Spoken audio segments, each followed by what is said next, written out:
chat, coming to you as always from my motorhome where I live, and as it's a live chat, as always, if you want to actually ask anything about some other subject en route, then you can do so.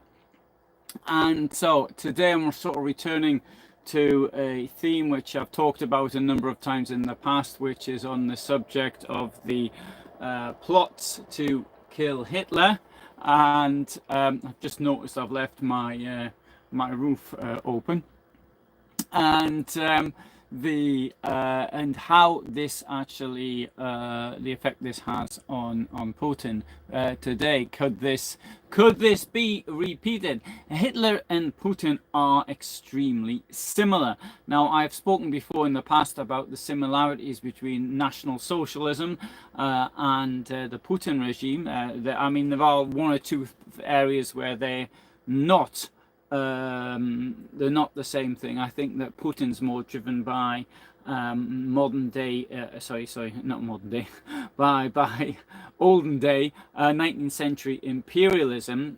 So he sees himself as a sort of the Peter the Great. Well, Peter the Great was 18th century, rather than something else. Hitler's imperialism was based, in my opinion, on a desire to exterminate the Jews. Of that, I'm pretty certain now. Whereas people within the Putin regime have quite openly stated that they want to massacre all the Ukrainians. Putin himself hasn't said this, and I don't know if we can say that is one of the aims of the current war. I think that it's more likely this is just an attempt to incorporate. To return to the empire of old. On 30th of September, a couple of days ago, it was announced that would be the day of Russian unification or something like that, or I've forgotten the word they use now. This was on the television, so that and it said that they're not going to on Russian television. It was said, I actually watched it a couple of hours ago, which I found, and it was stated that they wanted the object of the exercise is to restore the Russian Empire. So that will be celebrated on the 30th of September. Why the 30th of September? Because this was the date when they officially annexed the 4 provinces in Ukraine into Russia last year. Zaporizhia, Lugansk, Donetsk, and Kherson, and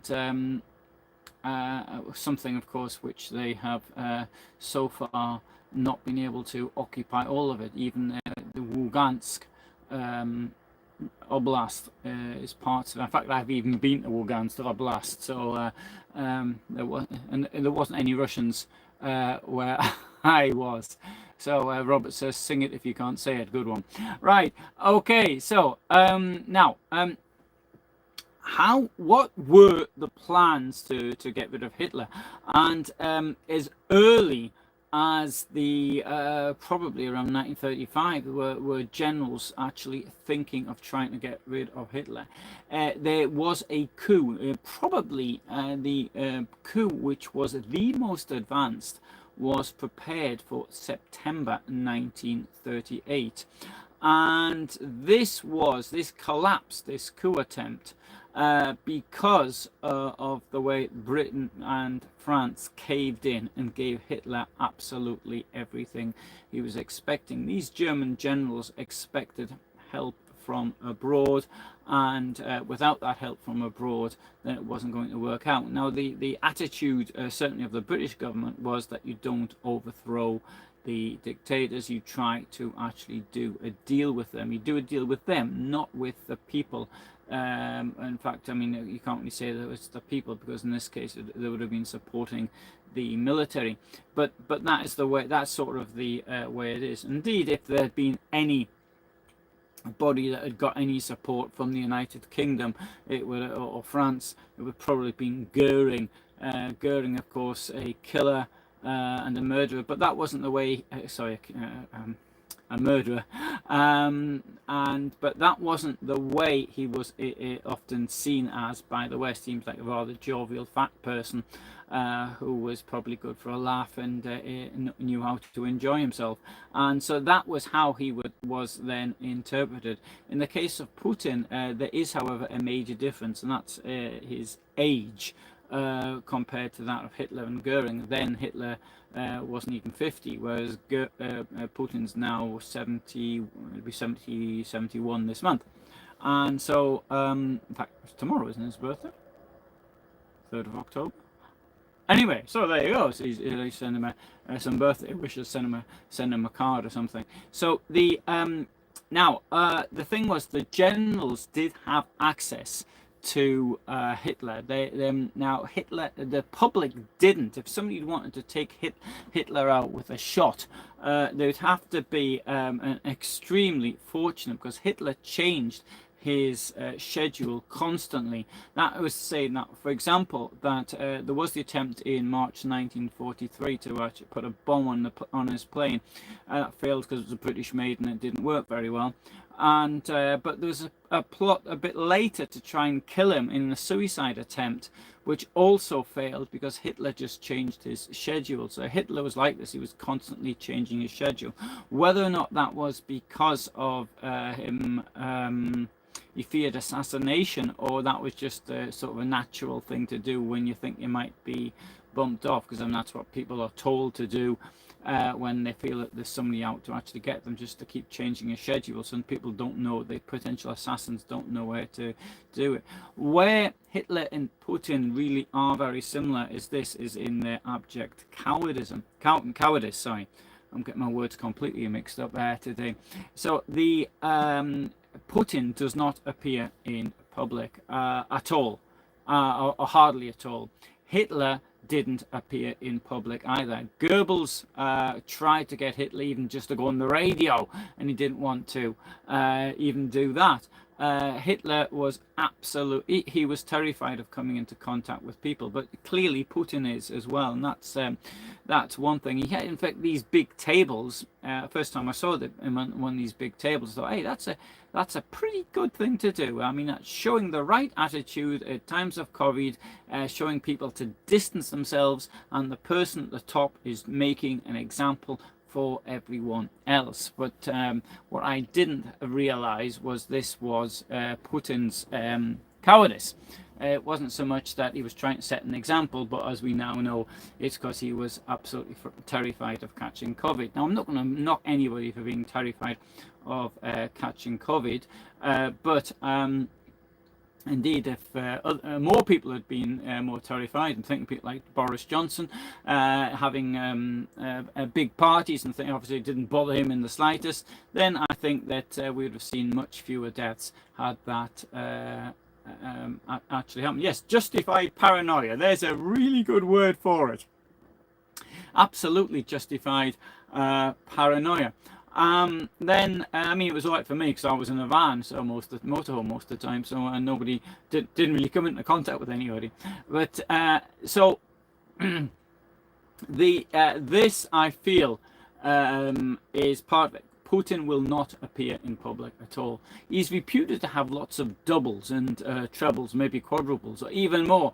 I personally don't believe that, because it's these days with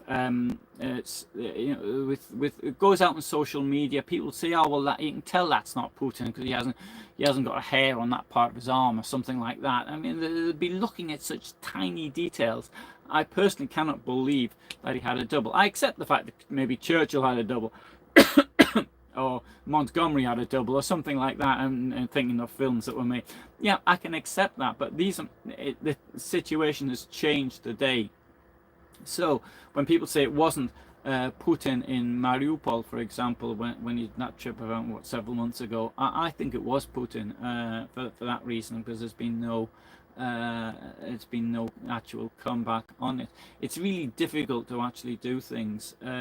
In the book 1984, the hero of the book, or the anti-hero, Winston Smith, his job is to change the past. So he does things like change books or change historic records or change things like that. And that might have worked in the imagination of George Orwell. Indeed, we do see things like that. I mean, in Russia, it's very well noted for it. We've got there's a video of it on how people actually disappeared under under Stalin. It really, I believe that it's possible using photo montages and things like this to actually con people, but can you con everybody? Now, today I was talking to a friend of mine, and yesterday in Warsaw there was a major protest. There was at least 1 million people in the streets, and according though to the Polish state-owned televisions, or state-controlled. Now, state-controlled television in Poland now, which is it's like it was under the communist times. And it's fictitious. It's constantly going on about how great the ruling party is, and it is utterly, in my opinion, it's utterly horrendous. I mean, it's to a large extent, I would say, no, I wouldn't say it's highly similar to you've got Россия Jim, or the stuff you get in Russia. Anyway, they claim there's only 60,000 people there. Now, if you look at it, just have to look at any of the photographs or films of it, and they say 60,000. But then again, the people who actually know there was 1 million people there, and use things like social media and all the rest of it, that is not their audience. They're trying to get people outside in the countryside to actually vote for to put this government back in, whereas people who are likely to be more freer thinkers and things of this nature, they're not going to be voting for the current Polish government anyway. So they can lie as much as they want on the television channels. That isn't their that isn't their public. So Colin says that the Kaczynski has a double, and he was killed at Katyn. I actually met I met the double, Lech Kaczynski. He wasn't a very favourable impression he made on me. Anyway, I'm coming off the point a bit there. I can talk about that some other time. In conclusion, I think the German generals had a much easier task in trying to bump off Hitler than anybody would do today.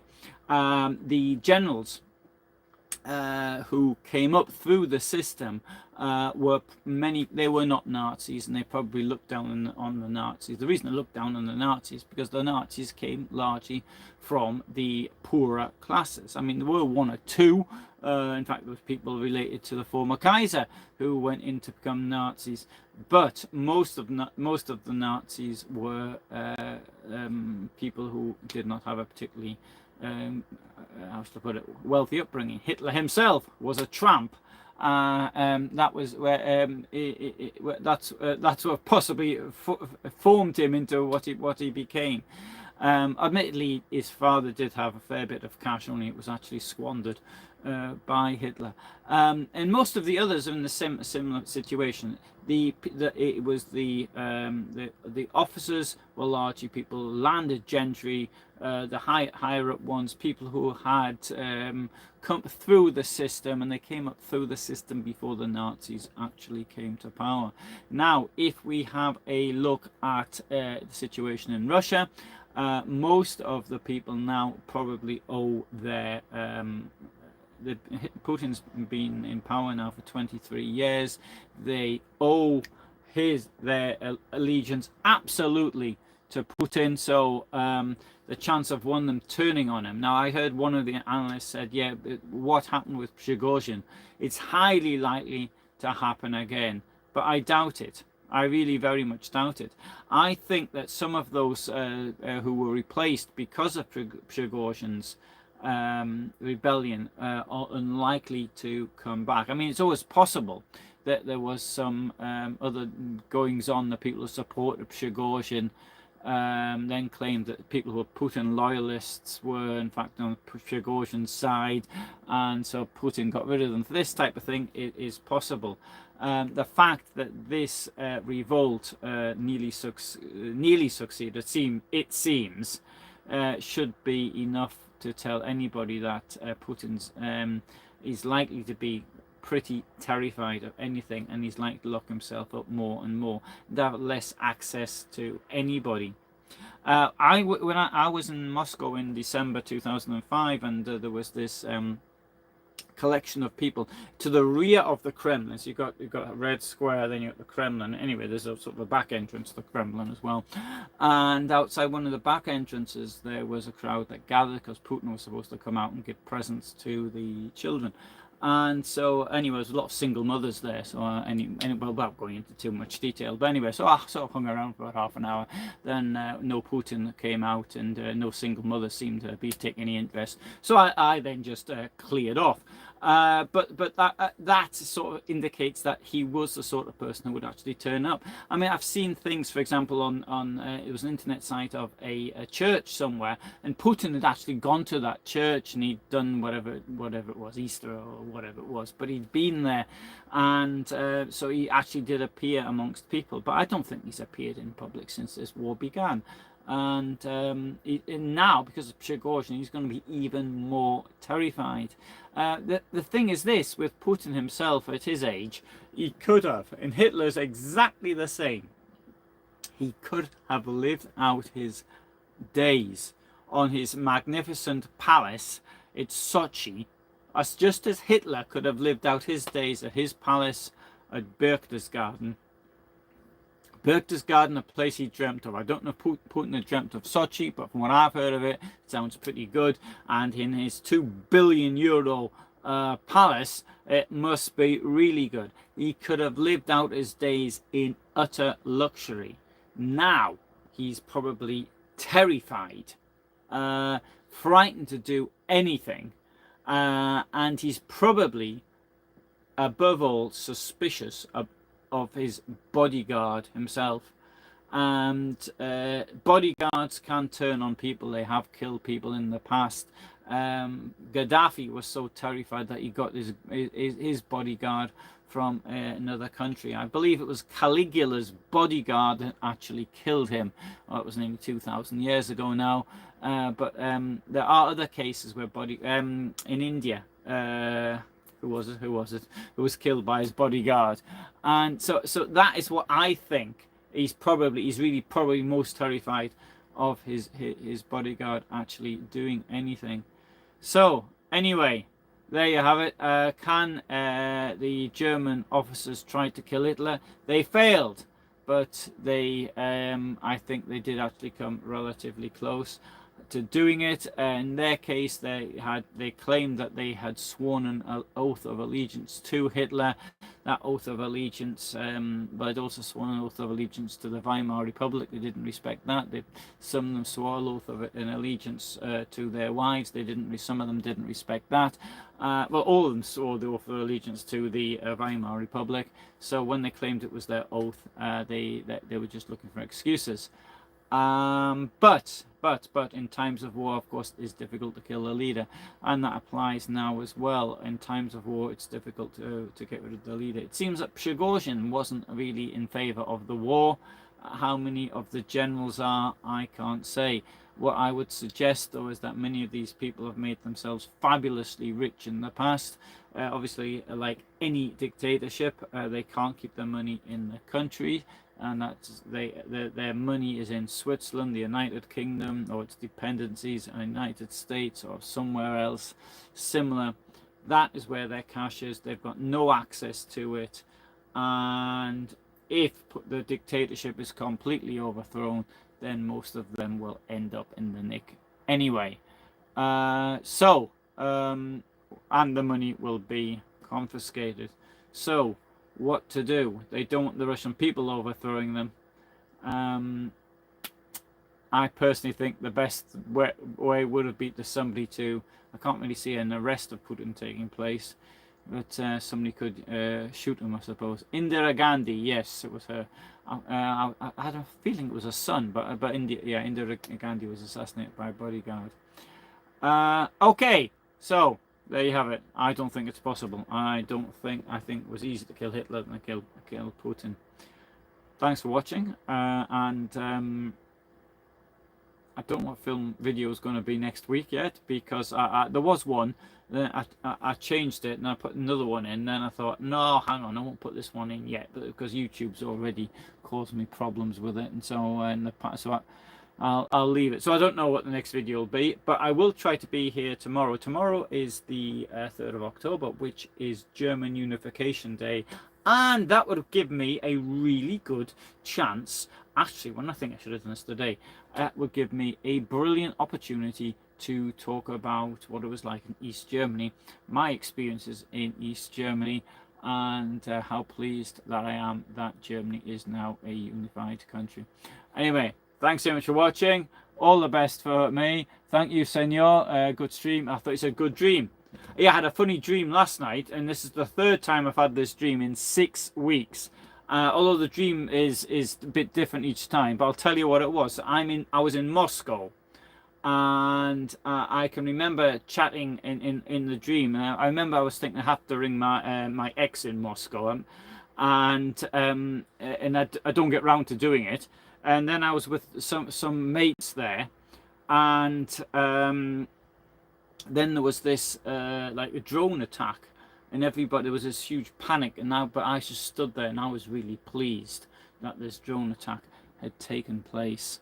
And but then always in these dreams there's this undercurrent, and I'm thinking, how am I going to get out of this country, and what am I doing here, why am I here, and how am I going to get out? I really like Moscow. It's one of my favorite places. It really is. It always was super exciting to be there. Super exciting. And now, well, I don't suppose I'll go there again. Anyway, good thing only a dream. Yeah, right, it is. Thank you. Bye for now. Thanks, Colin. Die Wende.